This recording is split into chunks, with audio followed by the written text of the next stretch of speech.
Good day. Wherever you are, I greet you digitally.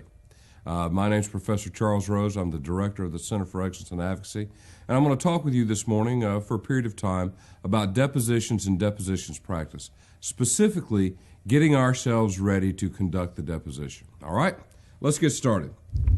When we begin to prepare for the actual deposition itself, there are a lot of things that have already happened in our timeline that we need to be aware of. For example, we've met with our client, we've established the attorney-client relationship, we've talked with the client about what's going to happen, we've done our initial case analysis, we've performed our initial case preparation, we've got our documents in order, we've created proof worksheets that allow us to establish the flow of information and tie it to our legal theory of the case.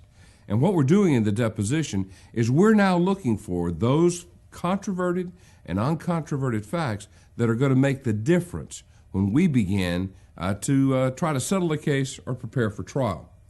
We've also conducted informal discovery, and we've done a little bit of witness interview. We've done witness interviews to identify those folks that we need to depose and those that we don't, and we've done it to lay the groundwork and the framework. We may have very well done this already because we're worried about a motion for summary judgment that we've either had to defend against or we brought. And so now we're ready for depositions. Now, as I get ready for depositions, I have to make certain that I go back and review my understanding of the basic fundamental questioning techniques. I'm going to outline them for you here again this morning to make certain that they're crisp in your head. Remember how we use headlines to define the area that we're going to talk about with the witness? For example, I'd like to talk with you this morning about the accident that occurred on the 5th of May. That's a headline. Lets the witness know exactly where it is we're going, and it begins to focus them for the rest of our inquiry.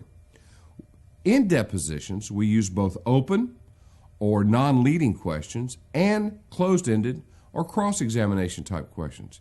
In the depo, we are not constrained by the rules of court and the rules of procedure in the same way that we are at trial. And what I do is I combine my questioning techniques depending upon the goal that I have. Now, normally that's to get information. Sometimes it may be other things.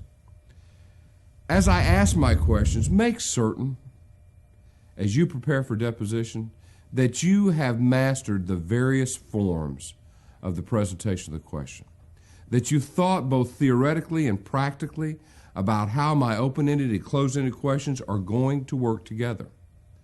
Remember that when you use a headline, it's like a signpost. It's like a sign that says, this is the direction that we're going, so that anyone who watches the deposition after you, particularly if it happens to be a jury in a courtroom, they can clearly and efficiently understand what it is that you're getting to. We're going to transition. We're going to use leading questions when we need to, and of course, the size of the matter, the length of the question, has a great deal of importance in the quality of the question, and more importantly, the data that you get. And then the last thing that I want you to remember as you think about questioning and deposition techniques is that the form of the question controls the flow of the information. Open-ended questions invite the witness to talk.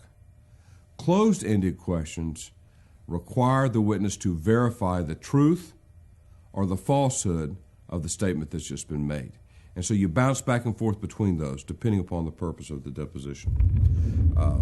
Let's take a look now at this video of a young lawyer doing a deposition. And as you watch it, I want you to think about these fundamentals of basic questioning techniques that I've just talked about. Look for the open-ended questions, the use of headlines, the use of transitional phrases, and the use of closed-ended questions where the advocate is attempting to develop their line of inquiry. Good afternoon. Can you please state your name and spell it for the court reporter? Yeah, my name is Matthew Bader. That's M-A-T-T-H-E-W space B-A-D-E-R. Now, Mr. Bader, do you know why you're here today? Yeah, I'm here because a couple of months ago those kids got killed in the street. I see. Well, Mr. Bader, can you tell us a little bit about yourself? How old are you? I'm 25 years old. And where do you live? Well, I live in 715 Bauer Avenue. It's in Pelican Bay, Florida.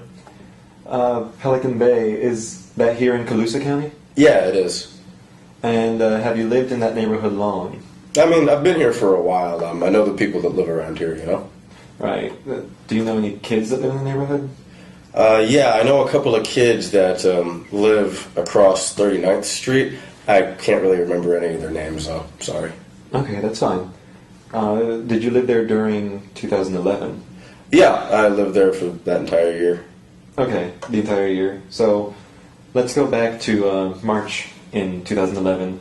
What were you doing March 21st? Let me see. March 21st was when we had that big neighborhood cookout. The cookout. Where was the cookout? Well, the cookout, there's a little park off of 39th Street between 15th Avenue South and 14th Avenue South, and the cookout was there. And at the cookout, what did you do? I mean, you know, we did normal cookout stuff. Had some food, drank a couple of beers, you know, got a basketball game going with a couple of the guys that showed up. A lot of people were there, you know, some adults, some kids. Had a pretty good crowd watching us play, so. Right. And I heard you mention beer. How much did you drink that day? You know, I couldn't tell you exactly, but I know it couldn't have been that much since I was still playing basketball pretty well, so yes, maybe a couple of beers at the most. Okay. Around what time was all this going on? Well, I mean, the cookout was for most of the afternoon. I don't really remember specific times. I do remember when I went to get my last beer, I checked my watch, and it was 10 minutes after 7, so. Was it still light outside around that time? Well, the sun had already set, so the sun had set, but it was still light enough to play ball by. You know, I think the sun set maybe 15 minutes before I checked my watch. 15 minutes before, so I understand, and so it's clear. The sun set around 6:55 p.m.?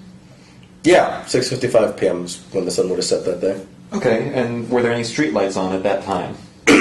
Yeah, there's a bunch of lights, the street lights up on 39th Street, but a lot of them have been out for a while. How many lights were out that day? That day, about 10 lights were out. 10 lights.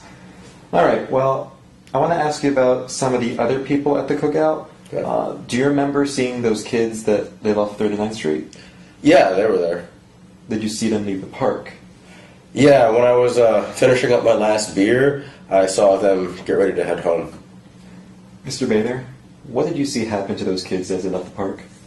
Well, I mean, they got run down in the street by a couple of cars. They got killed. Right. Mr. Bader, I know this is painful, but I need you to walk us through what happened. Okay. As they were leaving the park, what did you see? Well, you know, they stepped off of the curb and stepped into 39th Street. The older boy was carrying one of the younger kids in his arms, and two of the other littler kids were walking with them. And I saw a dark car kind of heading towards them down the street. And I tried to yell at them, I tried to warn them, but I guess they didn't hear me. So I tried to run towards them to help them, you know, but I couldn't get there in time. I just wish I could do something to change what happened. What did you see happen as that car headed towards the kids?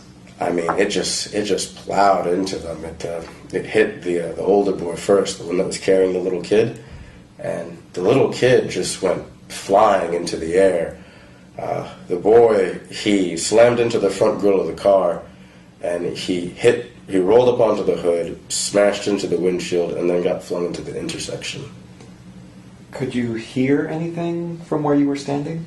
Yeah, I mean, when that car hit him, it was just a loud smacking sound, and I mean, it was loud. Everyone around could hear it. What about the other two children? Well, they were walking hand in hand with the older kid, so when the car hit him, I mean, it ran straight through them too. One of the kids got thrown away, but the other one, I mean, God, he got dragged underneath the car down the street. After a little while, he tumbled out from underneath it. Did you see where he came out from under the car? Yeah, I saw it was around 13th Avenue South. And you said that a dark car ran over the kids. Yeah. Did you get a look at what kind of car it was? I mean, not exactly, but it looked to me like it was early '90s, late '80s car, dark paint job, like a Honda Civic or maybe a Mazda. Right. Could you tell me how fast that car was going? It was going. I mean, the speed limit on that part of the street is 30 miles an hour, and there was no way the car was going that speed. It must have been at least around 60 miles an hour, and there's no speed bumps on that road either. And what direction was the car driving in? The dark car was coming northbound. All right. Now, after it ran over the kids, what did you see the car do? Well, the car kind of came to a stop for a few seconds, and I'm guessing the driver must have known what they had done. I mean, it hit at least 3 kids head on, and it sped off after a bit. I heard like gears grinding. I'm guessing the car must have been a manual transmission because I heard the grinding noise, like it was shifting, and then it just took off. I mean, way faster than it even drove down the street. Did you ever get a chance to see the driver? No, I didn't get a chance to. And after the car stopped, the driver turned the headlights off, and the lights inside the car weren't on, so all I really saw was a dark figure. And did the driver ever get out of the car? No, they never got out of the car. It's like after they stopped, they just took off. Did you get a chance to see the license plate before they left? No, everything happened so fast, I didn't even think to get the license plate. Okay, thank you. What did you see in the street after the driver left, though? It was awful. I mean, there were kids' shoes lying in the street. There was a puddle of blood. It's terrible. And was the dark car the only car you saw hit the kids that night? No. I mean, shortly after the dark car hit them, a van came and hit the 2 little kids that got hit last. The dark car kind of threw them into the intersection, and the van, I guess the driver didn't see him. He ran into him. What did the van do after he ran into them? Well, the van stopped for a little bit, and then it drove off. What direction did it drive in? This was the opposite direction. The van was moving southbound. Okay, and did you manage to get a look at the van before it drove off? A pretty good look, yeah. It was definitely a white Ford Econoline van.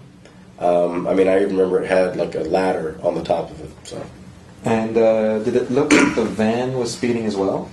No, nowhere near the speed that the dark car was going. I mean, this thing was going about the speed limit. Do you know if anyone else saw all of this? Well, everyone saw it. I mean, after that loud noise, everyone came running, so. Now, there were some excellent examples by that young advocate of the use of open-ended and closed-ended questions. But I'm sure each and every one of you identified a place where you might have taken the questioning in a different direction. You might have expanded the questions out or brought them in more narrowly. What I would put to you is that desire to expand the question or to narrow the question is a good decision point.